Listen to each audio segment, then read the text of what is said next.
Dear participants, beloved Professor Marius M. Balas, and the various faculty members of St. Albert's College Autonomous.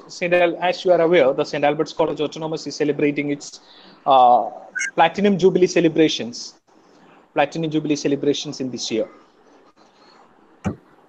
As we are aware, the then Archbishop, servant of God, Archbishop Joseph Attipetty was the person who thought about and dreamed about the college. And during his visionary activities, a lot of visionary activities was carried out by Archbishop. And one of the major contribution to the society in state of Kerala was establishing a great institute which is now an autonomous in status and which is striving to the next level also, to the university level. And now, with the legacy of 75 years, St. Albert's College is organizing Platinum Jubilee Lecture Series, which is known as a Servant of God Archbishop Joseph Attipetty Memorial International Lecture Series. And today we have an eminent professor, a professor from Romania, who serves with the Aurel Vlaicu University in the Faculty of Engineering, who is basically a professor doctor, Professor Marius M. Balas. And Professor Marius M. Balas will be sharing about integrated and intelligent rooftop greenhouses. As shared earlier, from the year 1993, Professor is serving with the Aurel Vlaicu University of Arad in the Romania. He basically teaches in various courses and theory as well as the lab in the electronics, which is basically linear and digital, automated control, computer modeling, identification and simulation. Another important and his favorite topic is the neurophysics systems, the power electronics, system engineering, renewable energies, etc. And his major research works is in the area of intelligent system research. And on behalf of St. Albert's College Autonomous and the Department of Renewable Energy, who is a co-host of today's program, I cordially welcome a beloved professor to this gathering. Hearty welcome, Professor. I would also like to welcome each and every participants who have joined with us. Students from various institutions also have joined with us. Faculty members from St. Albert's College, Department of Renewable Energy, Department of Botany, Department of Aquaculture, and various other departments. Department of Physics is also there, and other faculty members from the nearby colleges. I cordially welcome all the students as well as the faculty members to this international lecture series. Once again, I welcome each and everyone to this lecture series and invite Professor Balas Marius to lead the lecture. Thank you very much. Over to you, Professor Balas. Thank you so much. Namaste. Well, I must ask you if you can share my presentation. If something is happening, please call me to make adjustments. Now this presentation and this topic, the rooftop greenhouses, it's new. It's the last one we are working now on, but I will also present you a recall of the passive greenhouses topic, which I'm working on since 2004, 2005. And I think this it's beginning now in these days to gain more and more visibility and importance. So this is the content of the presentation, and I will begin with the passive greenhouses issue, which is obviously connected to the renewable energies. So you see, I will make an introduction. Perhaps you know that in these years, in these decades, last decades, we are living in a period which will remain in the history of the humankind as the postmodernism. And the postmodernism has to face the limits and shortcomings of the modernist time, of the industrial revolution. So you see pollution, global warming, and alimentation diseases, and water crisis, and other such phenomena are caused by the huge extent of our conventional technologies, and now the same technology that produce these problems have to solve them. Now, in our vision, the greenhouse, in general, the greenhouse technology, it's one of the most suited to solve such problems, because you see, we are living as animals. We are living thanks to the activity of plants, which produce all the each oxygen molecule which are breathing are produced by plants in time. And now we are in the last time where we are, as you see, as you know, the quantity of plants on the earth is decreasing, and as a result, the carbon dioxide concentration in the air is increasing. So greenhouse can help us to begin a new period of plants developments, of different plants development. So high productivity, removing much of the risks. It's helping the greenhouse farmers to improve their efficiency a lot. So on the same surface, a greenhouse can feed 10 times more people than the open field technology. The problem is that greenhouses has to face some obstacles. It's an investment, and it's not. They are not very cheap, and perhaps this is the most important of the obstacles, and we have to find solutions to solve this problem.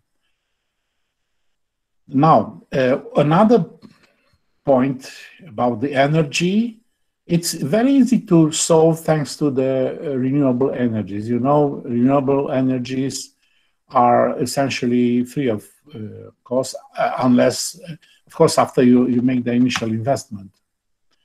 But renewable energies have some issues of their own. I'm as a researcher in automated control field, I can tell you that they have some issues. First of all, because they are not reliable. The wind and the sun are not very reliable. It's obviously, or on the other side, the geothermal energy is very constant. It's too constant. You're not able to control very easy plant which is heated or cooled only by geothermal, because it's very difficult to change It's a very inertial system. So we have here some ideas that can help us to make renewable energy profitable. So first of all, in situ, so on the place, use of solar, of wind, of geothermal energy. So no grid conversion, but to use them as where you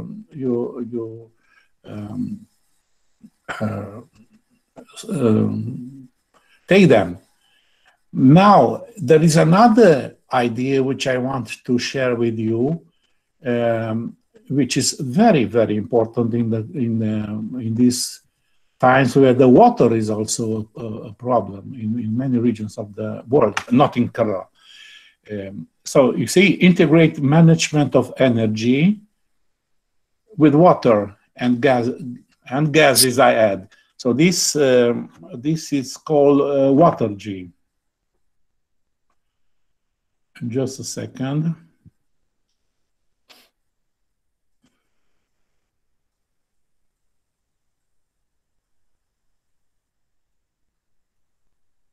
Well, I am just not very able to control this. Just excuse me a second. A second.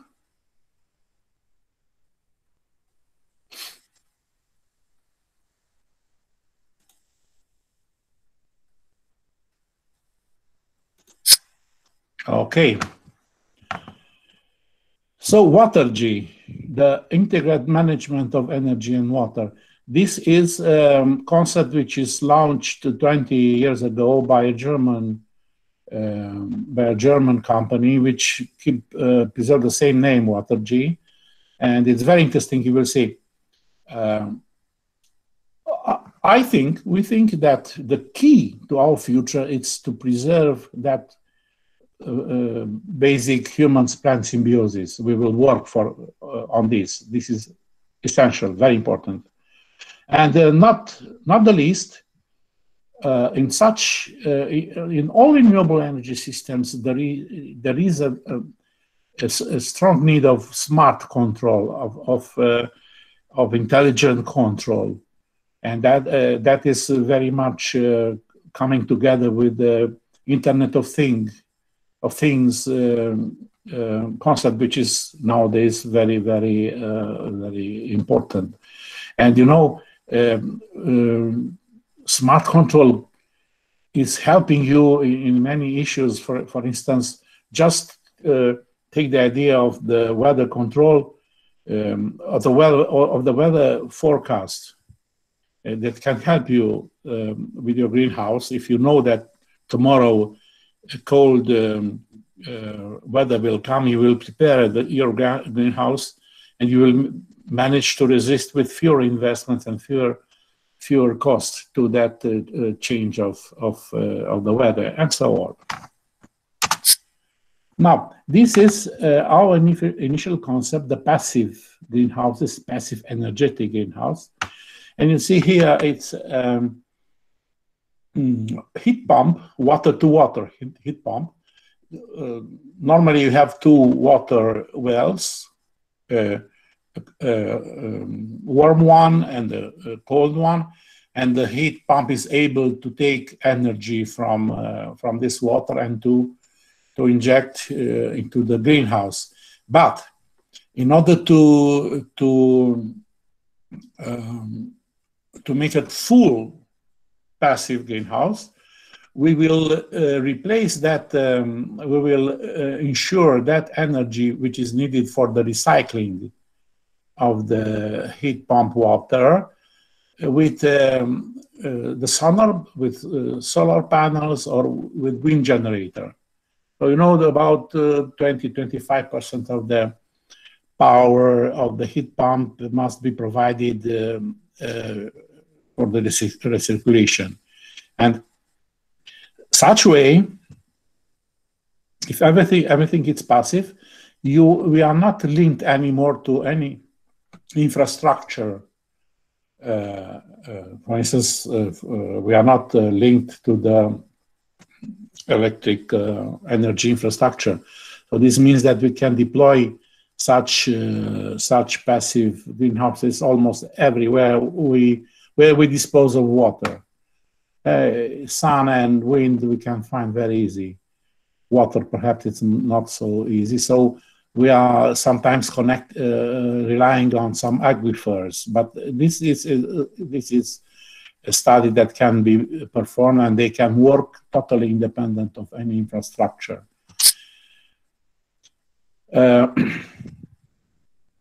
So passive greenhouses use only renewable energy, as you see. They are free of conventional energies, gas, liquid fuel, electricity, anywhere, and they can be installed virtually anywhere.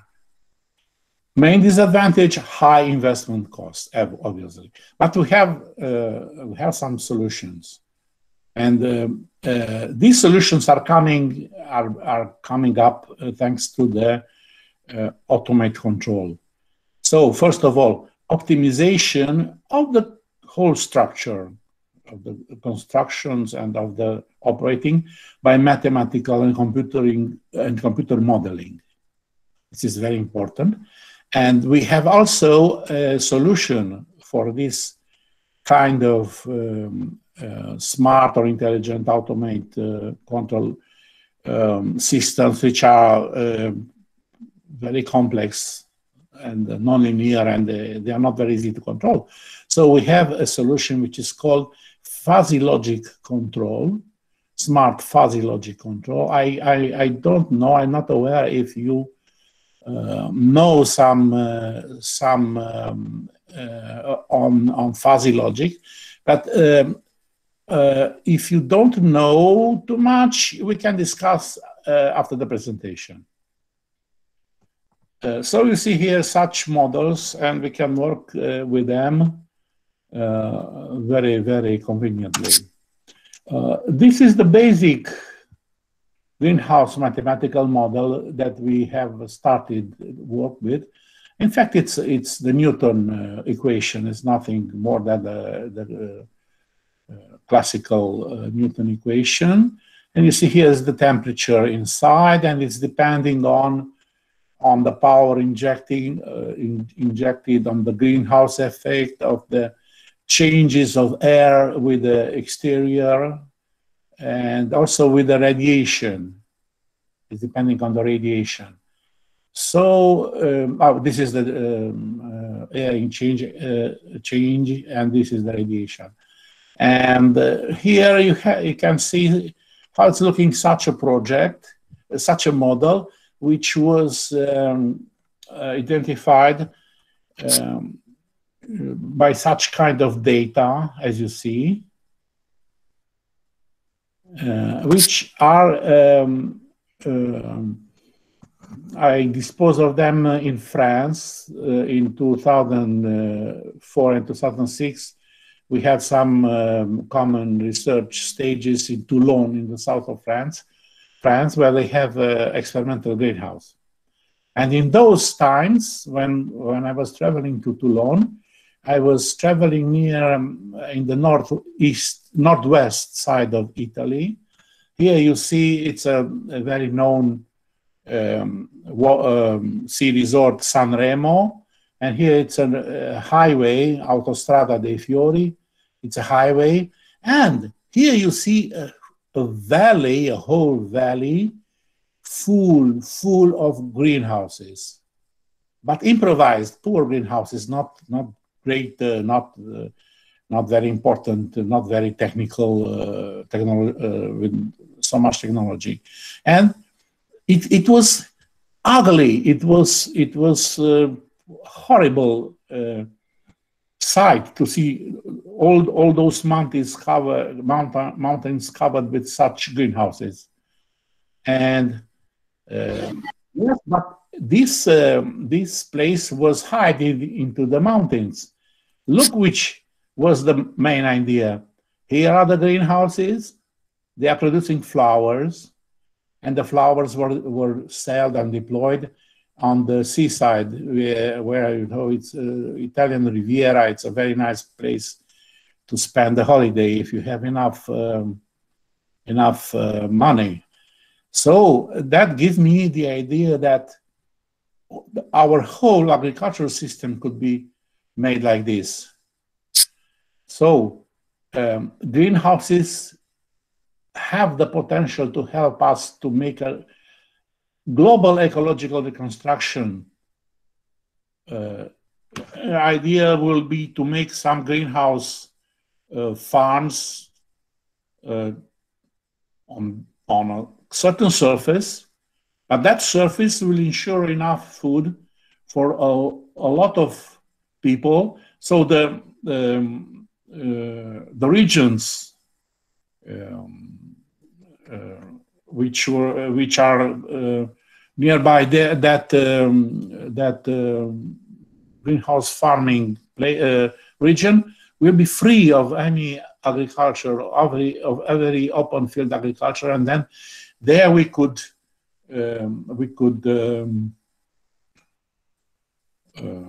recreate, reconstruct the environment, and to fight that CO2 increase in our atmosphere, and that global heating, which is now showing very clear. So you see here there are some digits from Mauna Loa station, and it's obvious that the concentration of carbon dioxide in the atmosphere it's increasing a lot. And that revolution that can be performed by the passive greenhouses, it can have an impact on our feeding. You see here it's 3 topic levels food chain: plants, animals, humans. And here it's the 2 trophic levels food chain: only plants and humans. Animals they need a lot of plants. So you know it's a pyramid here. The plants are supporting everything, but the animal stage, which is in the middle, it's consuming a lot of energy, and it's producing a lot of carbon dioxide and other pollution. I know that in India you don't have to face this problem so hard, because many people are vegetarians, which is very good, and I think this will be the future of all humans. But thanks to the passive greenhouses, we can get inside this level food chains and improve everything. So I think the idea it's quite clear. The greenhouses can help us to solve a global problem, not only food, but also global heating. So we are getting now inside the more technical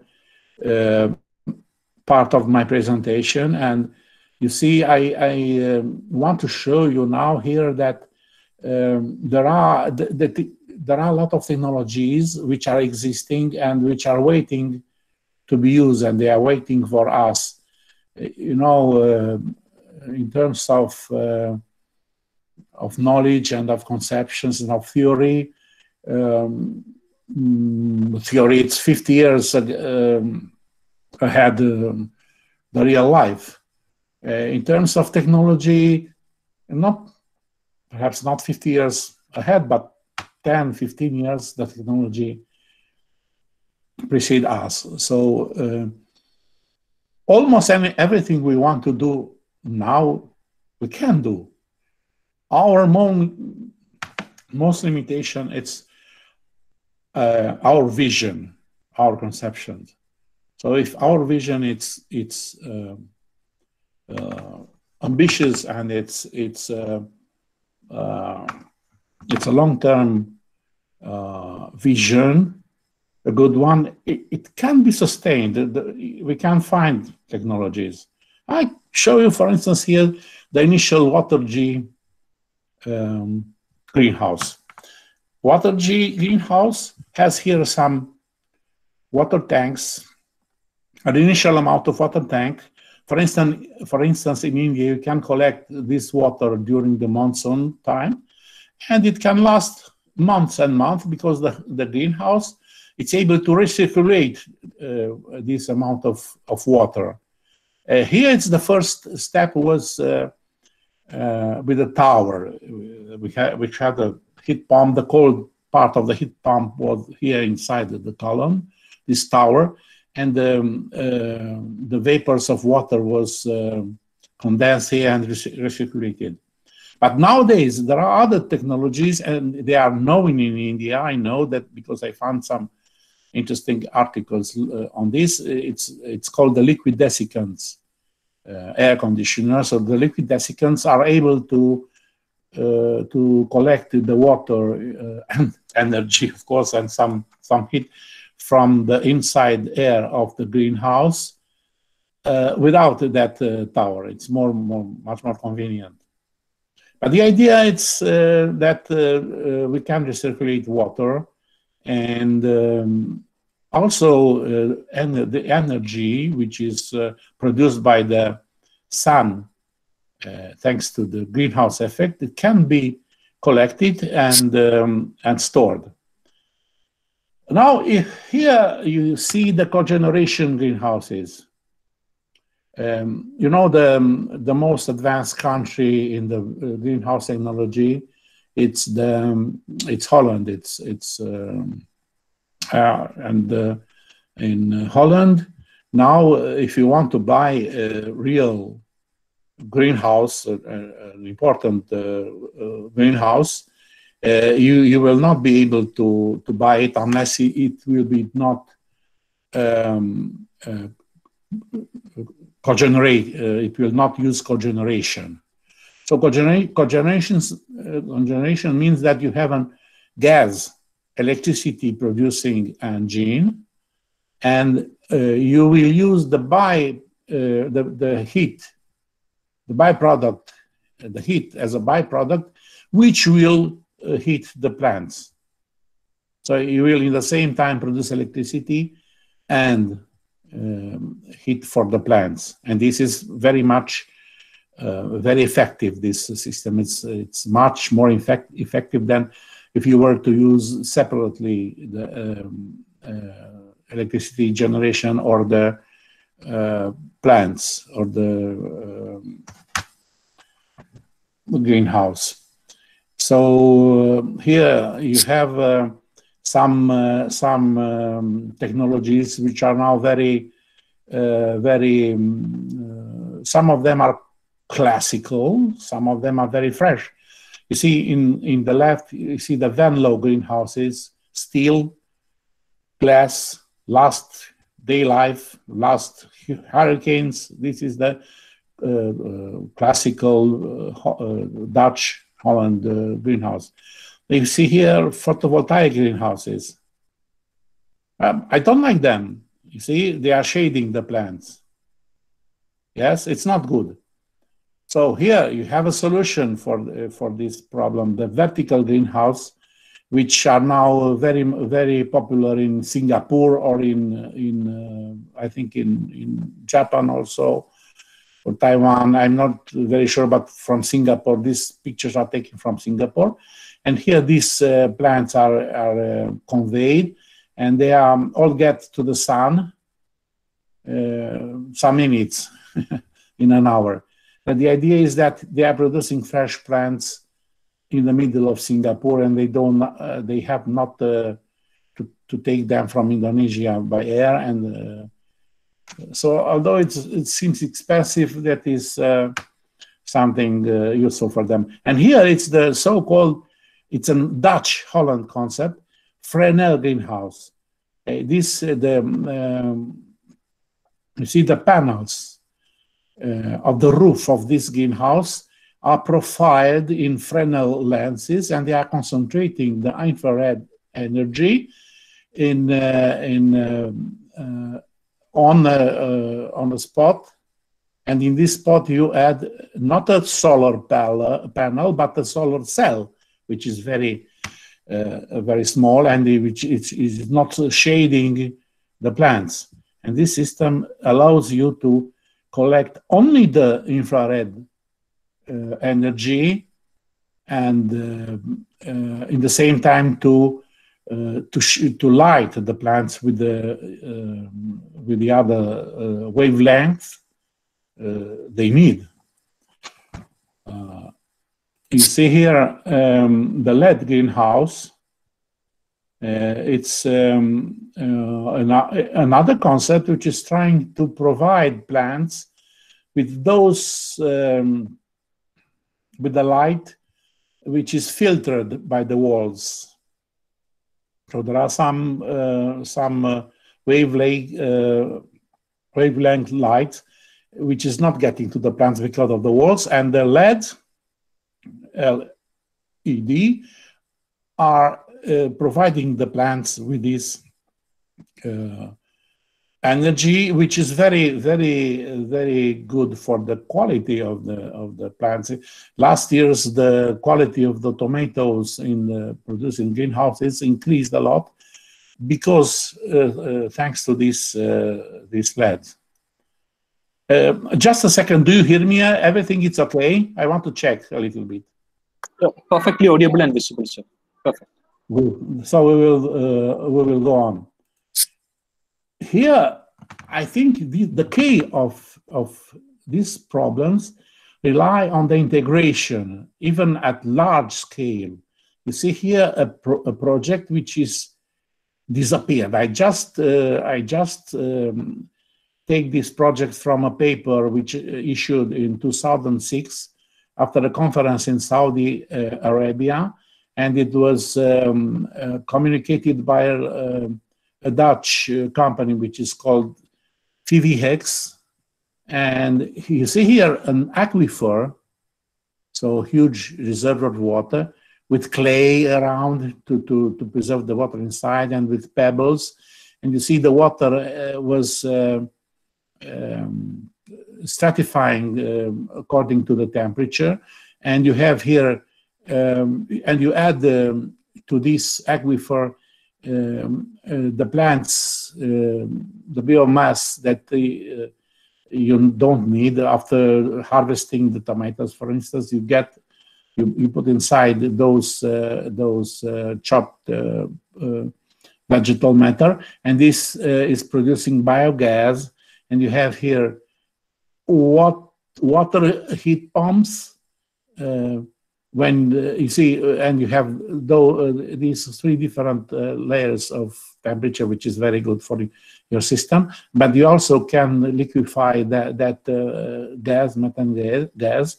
And they claim that this system was not only self-sufficient, but it was also producing energy, enough energy to provide all the administration buildings which are here, and that is during a year long. And obviously this is a very, very good solution, but it's expensive, and it's not very easy to get to this. So I think the first step that we will have to do will be to work on smaller systems which are addressed to our houses. Now, I want to present you a project which, well, we tried to get some money from the European Union, and we failed this because of some technical problems. But you see, it was a consortium of 11 universities and companies. The initiators was Technical University of Berlin, and the Watergy company.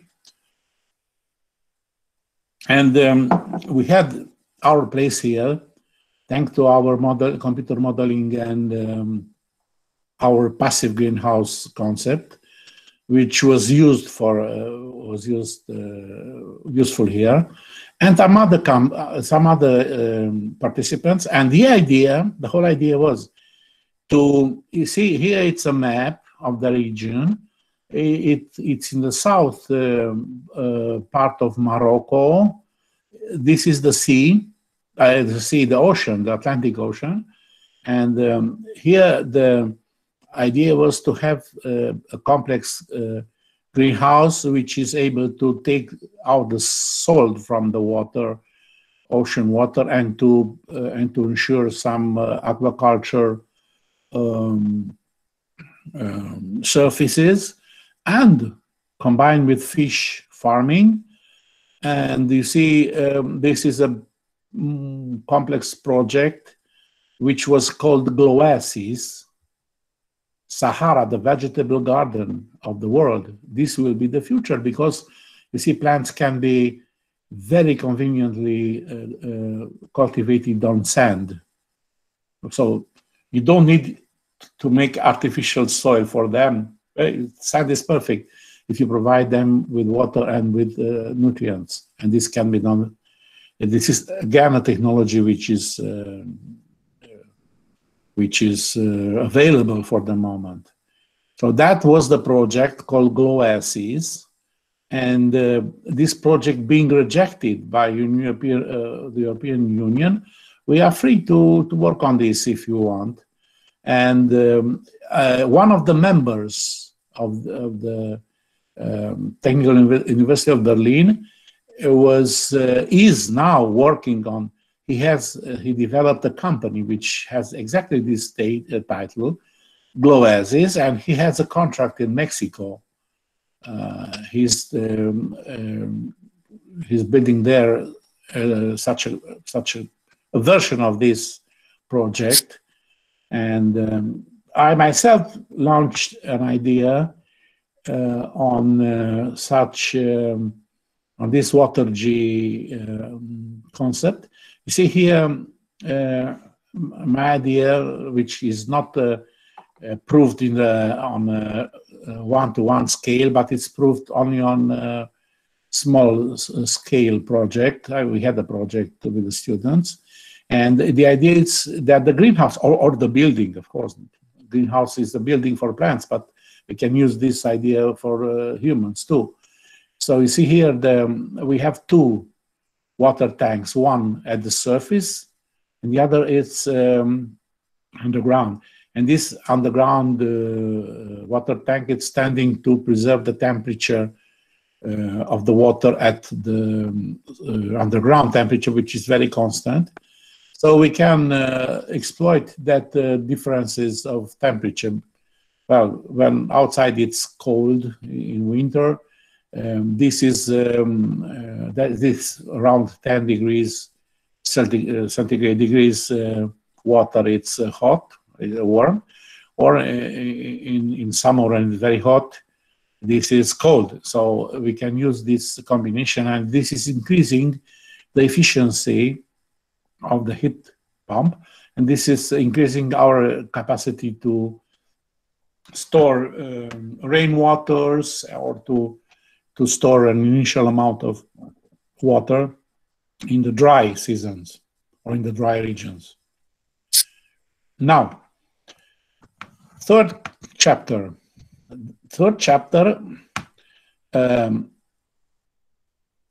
I get interested in this idea of urban agriculture.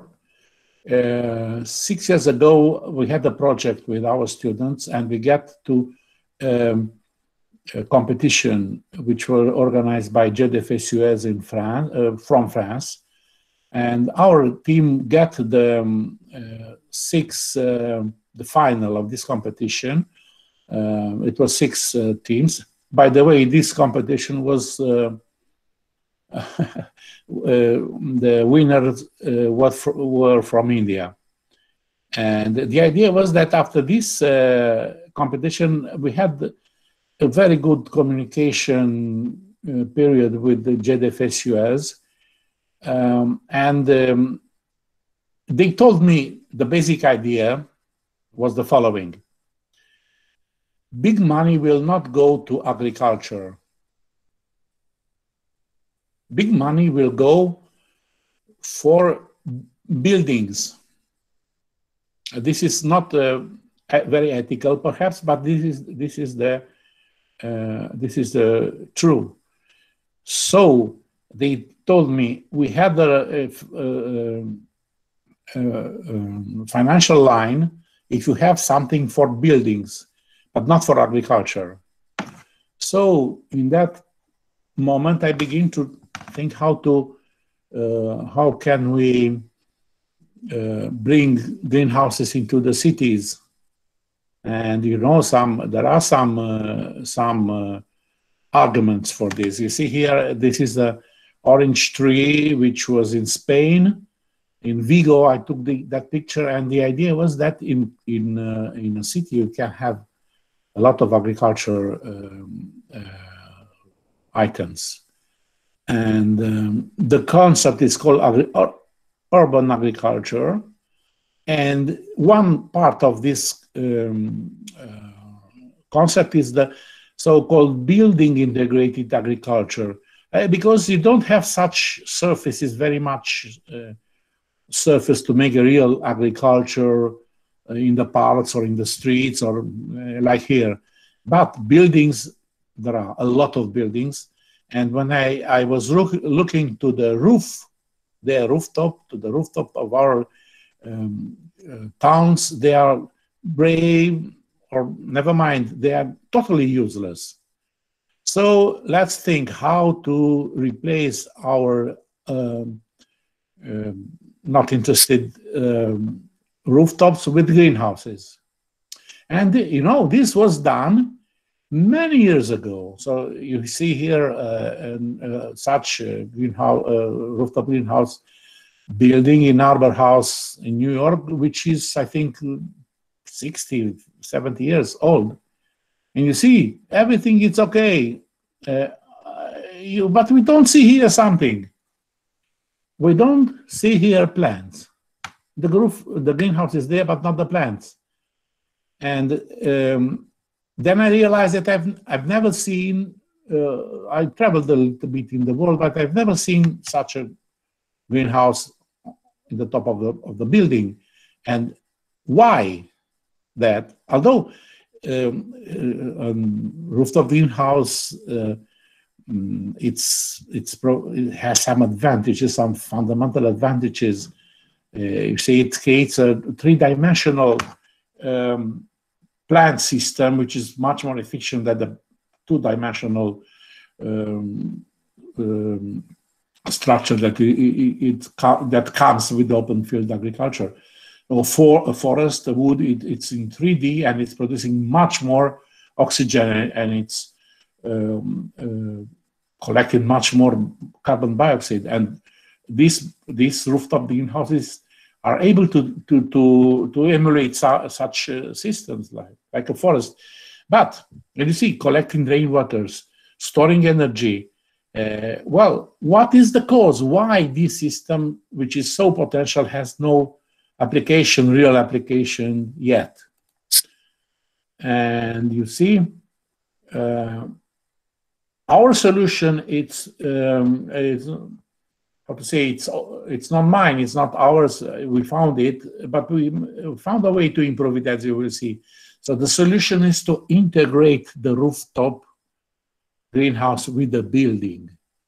So plants are producing oxygen on the roof, and we must force air stream by ventilation to the building to offer the inhabitants of the building oxygen. In the meantime, building is producing carbon dioxide. We are expiring carbon dioxide, which is needed by the plants. So another stream, air stream, is conducted to the plants, and if we keep this system mainly insulated by the environment, we will produce a kind of building metabolism, which is very beneficial for plants and for people. and it's creating an indoor humans-plant symbiosis. Now, good news is that such a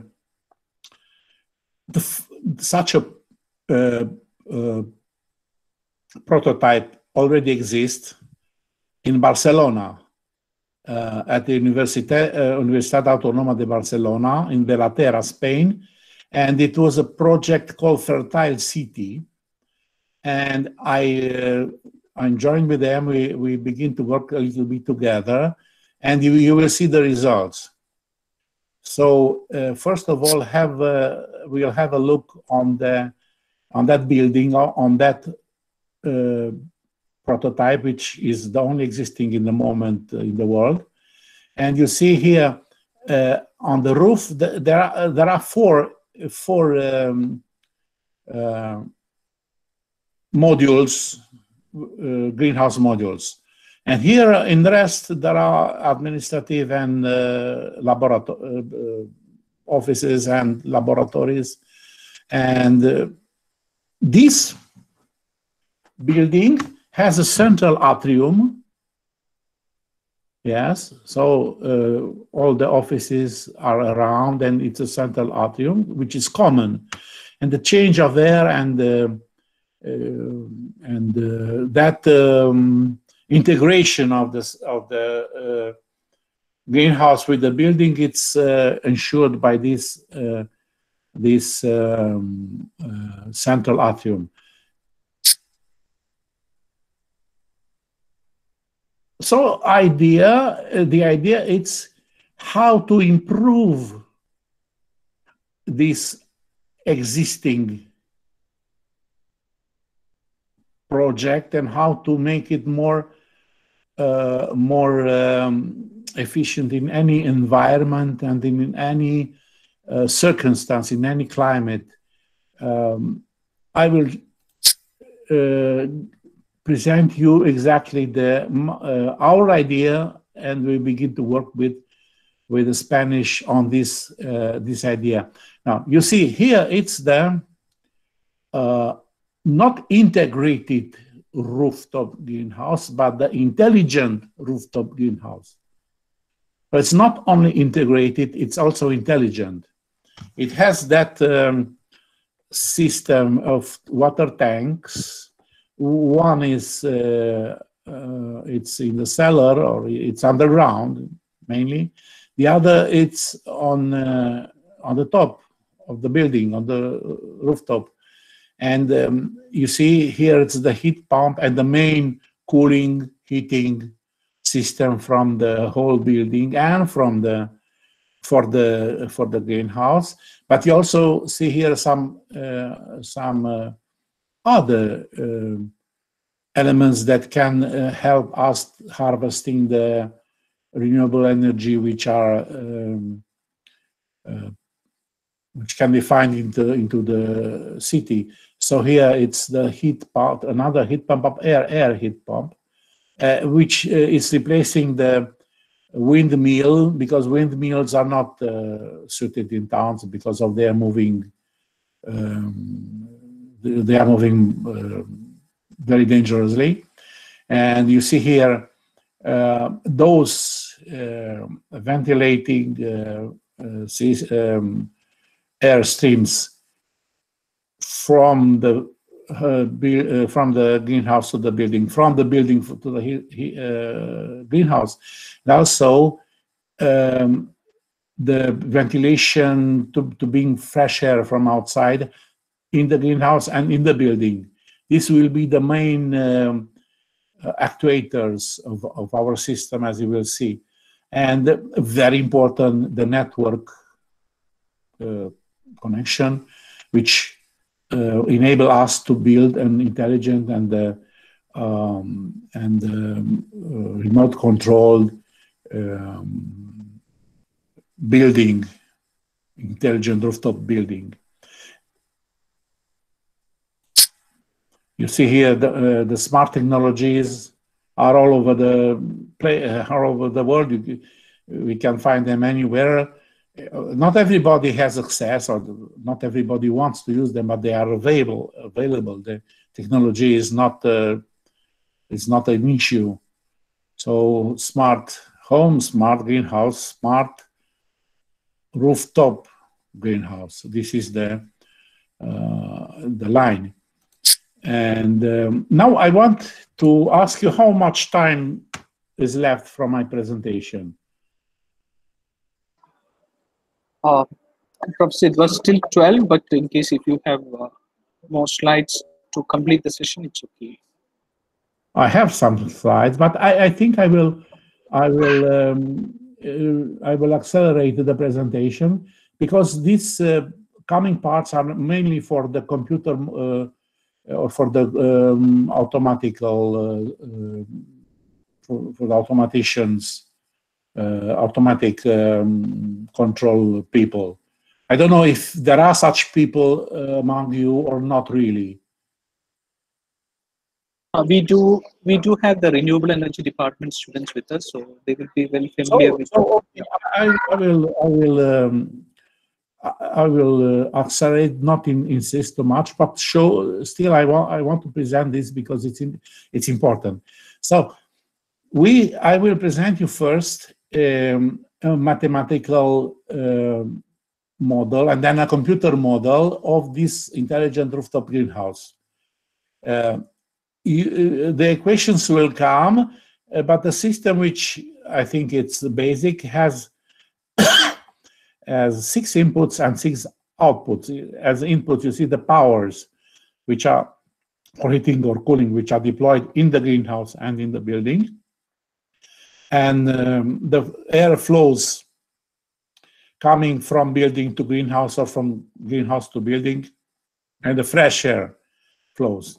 And here are the output: temperature in the greenhouse, temperature in the building, carbon dioxide concentration in the building, in the greenhouse, and oxygen concentration. Here it's oxygen, here it's carbon dioxide concentration in the building and in the greenhouse. So they must be integrated into the same controller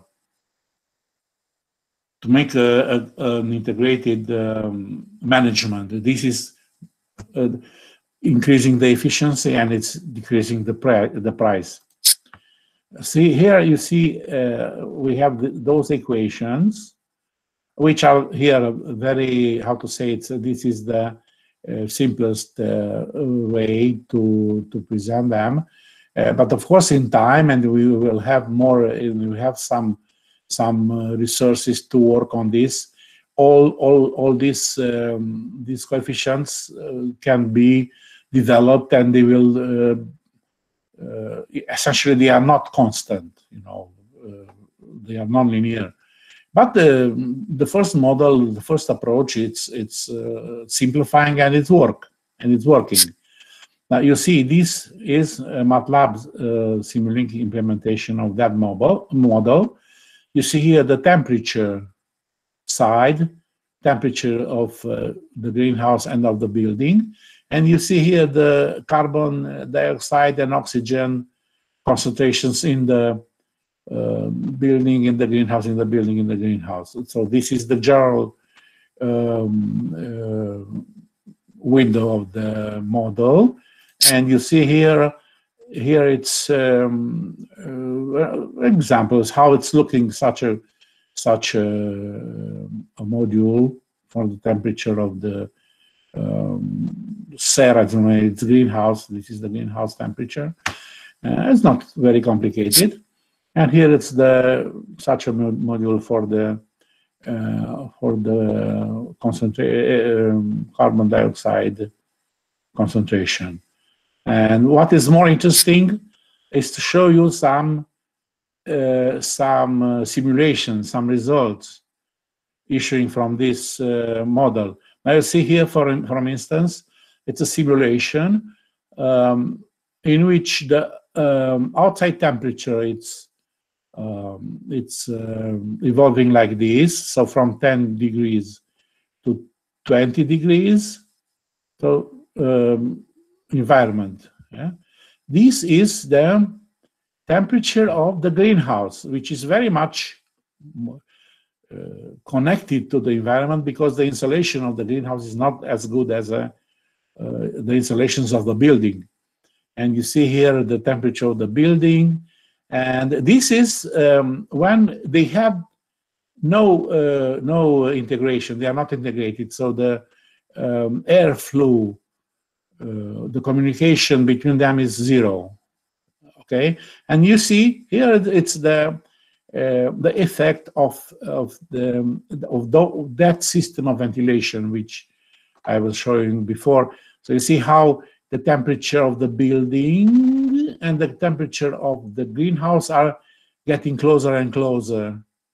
Yes, if I increase this airflow, they will be more and more close. So they can interact and can help each other. Yes, this is the idea that the system can be managed like this, only with ventilation, not with energy. Now here I'm showing you how we can introduce controllers in this system. You see here, for instance, I have introduced one controller, PID, a conventional, a simple controller for the greenhouse, and here it's from the building. Yes, and you see here, my concern was that perhaps between building and between greenhouse, if I force both of them, if I can try to control both of them, perhaps some issues could come, some oscillations or some other problems. But it seems that it's not the case. You see here, we have a control only on the building, on PID control. You see, this is an overshoot, which is not very convenient, but otherwise the temperature of the building is very stable. And here the greenhouse, it's rather depending on the external temperature. And here it's how it looks, the system, when I'm controlling in the same time the building and the greenhouse. It's very easy to do this and not very complicated, and it's working. Well, of course, this kind of study should be much more extended, and it's a possible project theme to work on this. These are just exploratory simulations which are proving or checking the principle of the system. You see here, for instance, what's happening usually when you're using such simple and nonlinear controllers like PID. You see, those oscillations are not required by all means. And here we have the solution to this, our own solution, which is has now 20 years old. It's called the fuzzy interpolative controller, and it's very convenient for applications, for practical applications, because you see here essentially the controller, it's composed by lookup tables, 3D lookup tables, in case that we try to emulate a PID. It's rough to have 3D lookup tables within linear interpolations. But in the same time, these fuzzy interpolative controllers are preserving the smart side of the fuzzy logic. That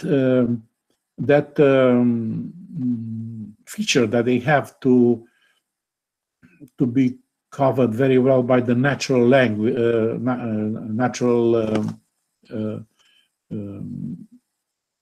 languages. So we can control such controllers by linguistic modeled rules, and which is very, very convenient for users.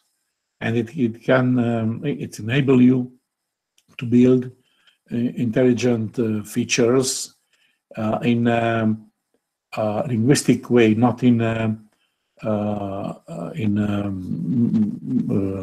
very much formalized way.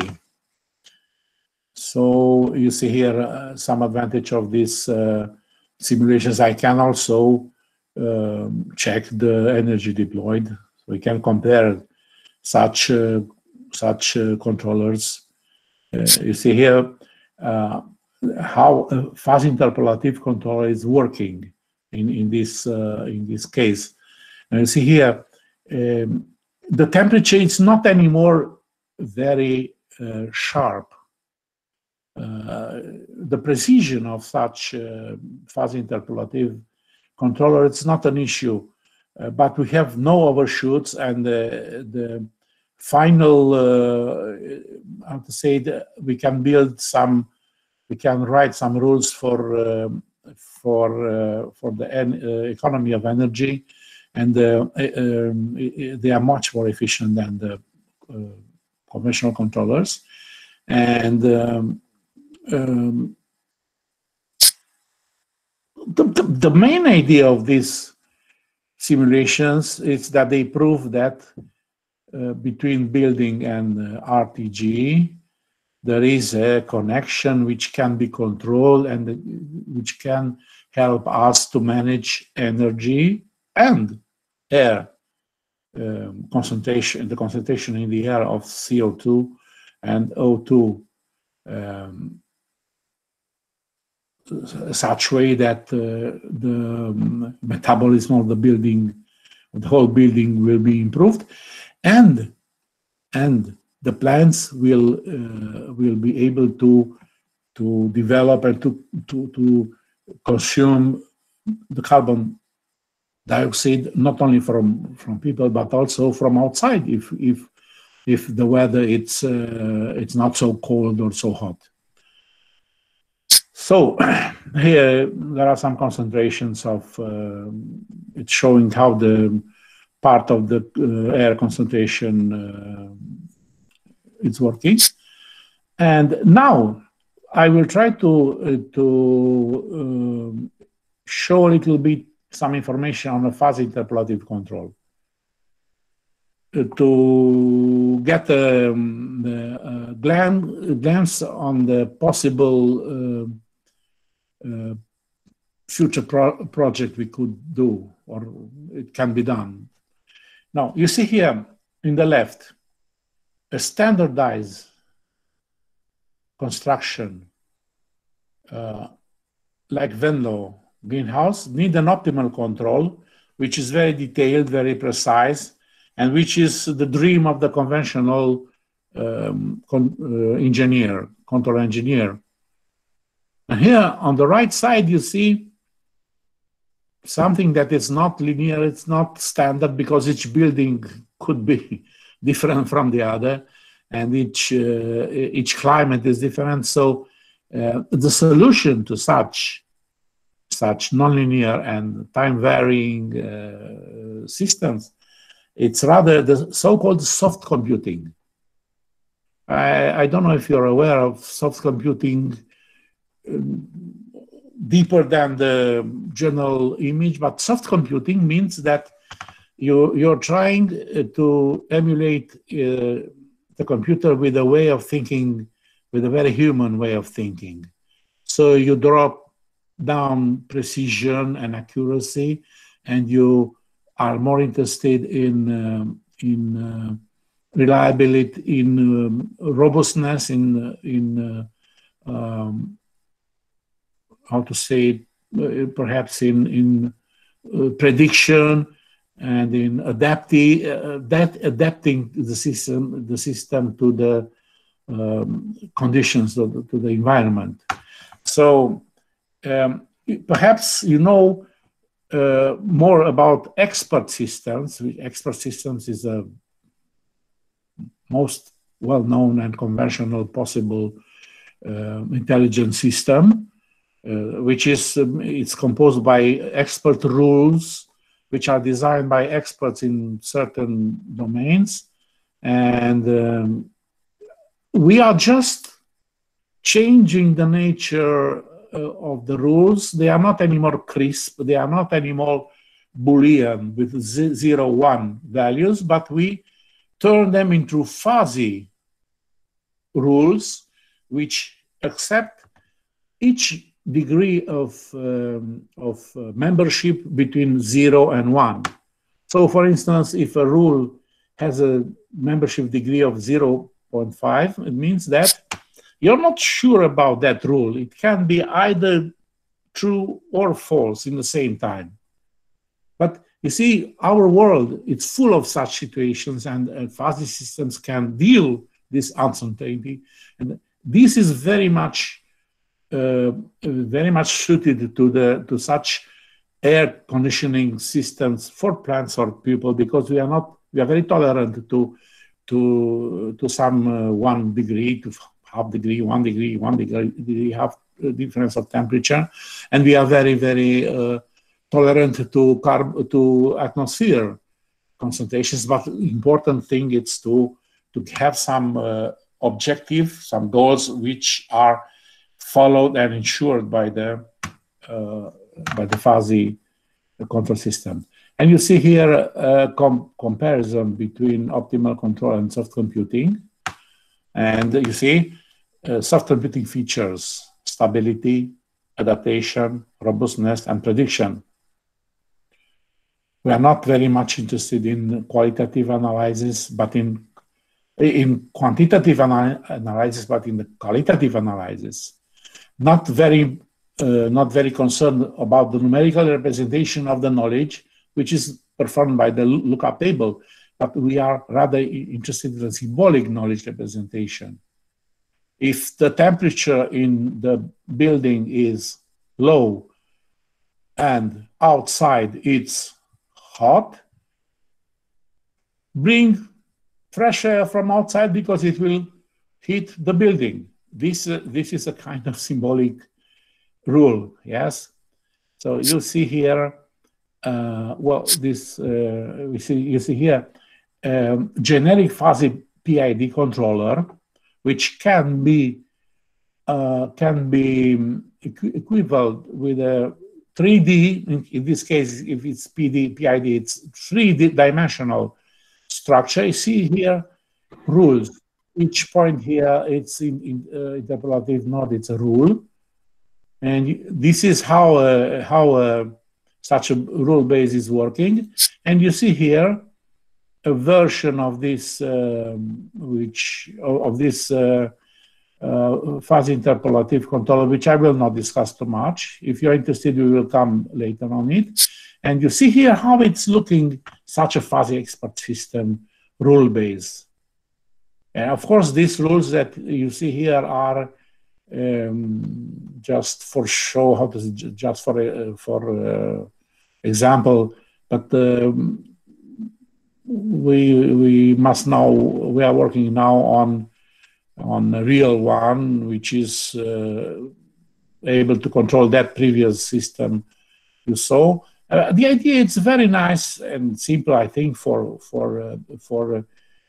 anybody, because you see specialists in greenhouse or in agriculture or in aquaponic cultures can formulate, can design his own rules.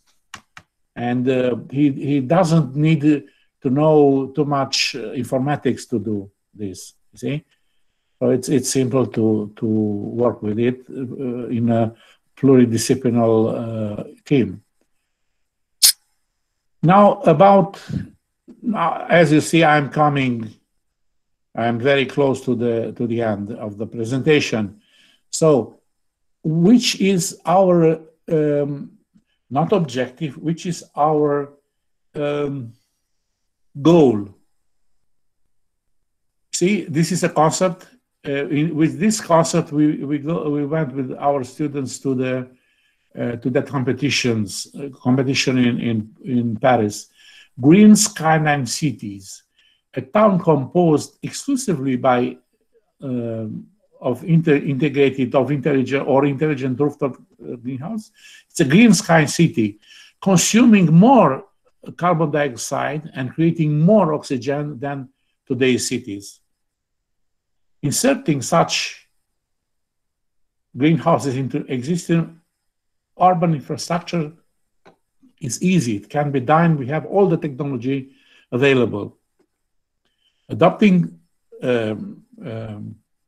such buildings, beginning to use such buildings more and more, our cities will turn in time into smart green skyline cities. So we will fight, we will produce food, we will manage water, rainwater, we will manage the available renewable energies which are to find in the cities, which are now mainly wasted. And perhaps the most interesting issue will be to increase the global carbon dioxide offset and to find a weapon to fight the global warming and to increase the quality of life. And you see here the advantage and the impact of this concept I presented you.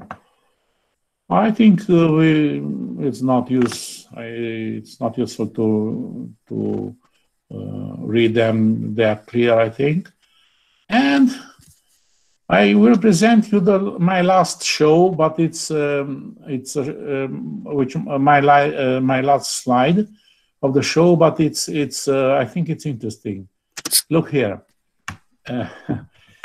Here I have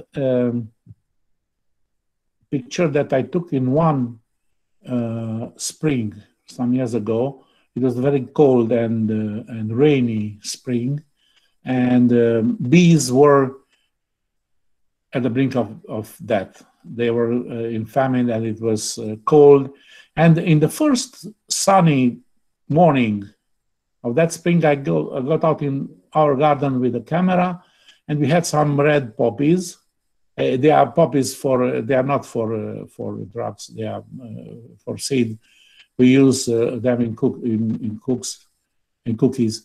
And you see, usually bees are not supporting each other on the same flower. So you will find only one bee on one flower. A newcomer will be rejected from there. And you see here 3 poor bees which are not now, they are not fighting against each other. They are happy to find some pollen, and they find some pollen for each one. In fact, I could shot even 4 of them, but that picture was not very good, very well focused. So my idea is that we must not wait to be in great problems with food, with energy, with water. We should cooperate and work together to prevent that, and it's possible. So this is the end of my presentation, and I will stop the sharing and will open the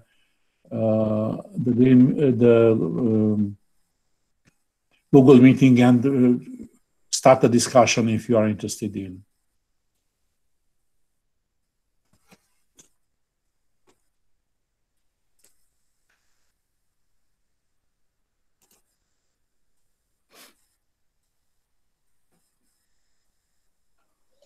Thank you very much, Professor, for your wonderful presentation.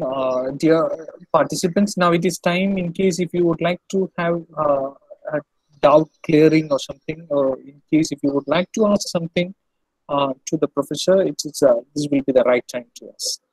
Over to you, participants.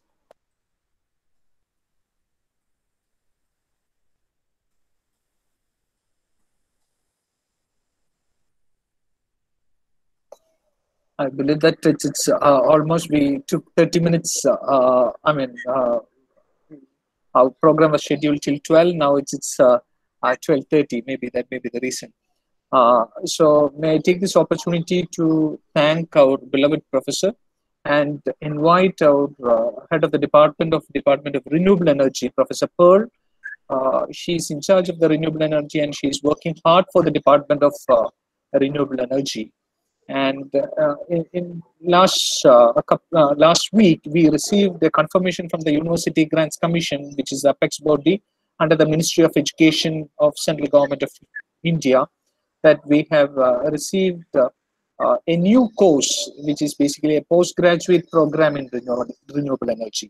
So I would like to congratulate all the faculty members, especially Professor Pearl, for her wonderful leadership and invite her to lead the vote of thanks. Over to you, ma'am. Thank you so much, sir. On the onset, I would record my sincere gratitude to our manager, Reverend Father Antony Aurel, Vice Principal, Father John Christopher Vadasheri and Dr. Rosalind Gonzaga, Assistant Manager, Father Jolly John Odatakal, Principal, Dr. Nelson Rodriguez, for their consistent support and guidance for organizing this webinar in a splendid manner. Our resource person, Professor Marius M. Balas, Professor, Doctor, Faculty of Engineering from Romania, is a very outstanding speaker, and we are really happy and fortunate to listen to you. On behalf of the management and my own behalf, I wish to express my profound gratitude to you, sir.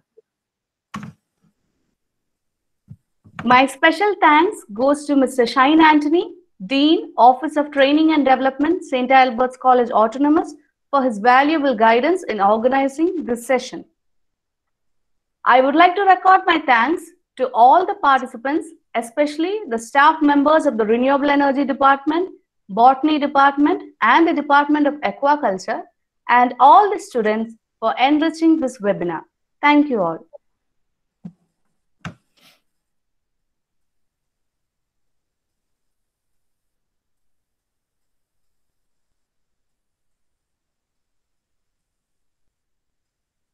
Shine, sir.